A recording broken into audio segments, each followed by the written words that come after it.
ஆளே இல்லை. இதற்குத்தான் இவ்வளவு பிரச்சனையை அறிவாலயத்தில் கிளப்பியதா? கதரும் உடன்பிறப்புகள். Viral video.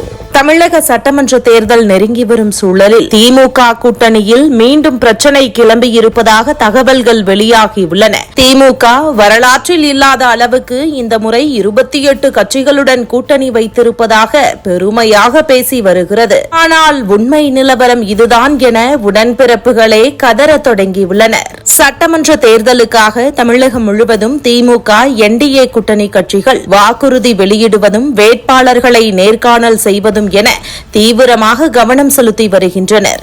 புதியதாக கட்சி தொடங்கிய தாவேகா இன்னும் ஓரிரு நாட்களில் வேட்பாளர்களை அறிவிக்க தீவிரமாக செயல்பட்டு வருகிறது. இந்நிலையில்தான் திமுக தலைமைக்கு உடன்பிறப்புகள் ரகசிய மெசேஜ் ஒன்றை கொடுத்திருப்பதாகவும் கூறப்படுகிறது. திமுக மற்றும் அதன் கூட்டணி கட்சிகள் அனைத்தும் மத்திய பாஜக அரசுக்கு எதிரான போக்கைத்தான் கடைபிடித்து வருகிறது. அந்த வகையில் இஸ்ரேல் ஈரான் போர் நடப்பதால் நாட்டில் ஒரு சில நாட்கள் கேஸ் தட்டுப்பாடு நிலவியது. மத்திய அமைச்சரவை மக்கள் சிரமப்படுவதற்கு பதிலாக மாற்று வழியை ஏற்படுத்தியது. ஆனால் திமுக மற்றும் கூட்டணி கட்சிகள் மக்களிடம் மத்திய அரசுக்கு எதிரான ஒரு தோற்றத்தை உருவாக்கியது.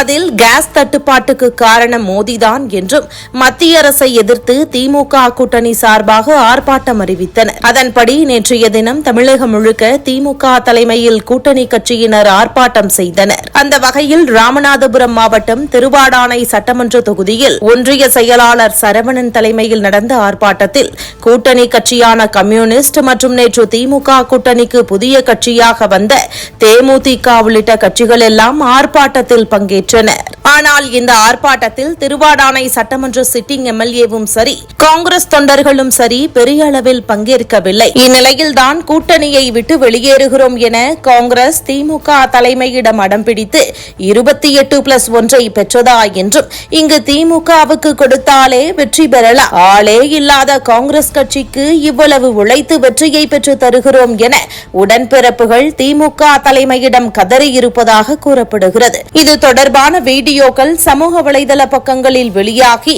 என்னதான் மத்தியில் எதிர்க்கட்சியாக இருந்தாலும் தமிழகத்தில் காங்கிரஸ் முற்றிலுமாக அழிந்தது என்பதற்கு இதுதான் சாட்சி, ஆளே இல்லாத கடைக்குத்தான் திமுக அதிக தொகுதியை ஒதுக்கியதா என நெட்டிசன்கள் கருத்து தெரிவித்து வருகின்றனர்.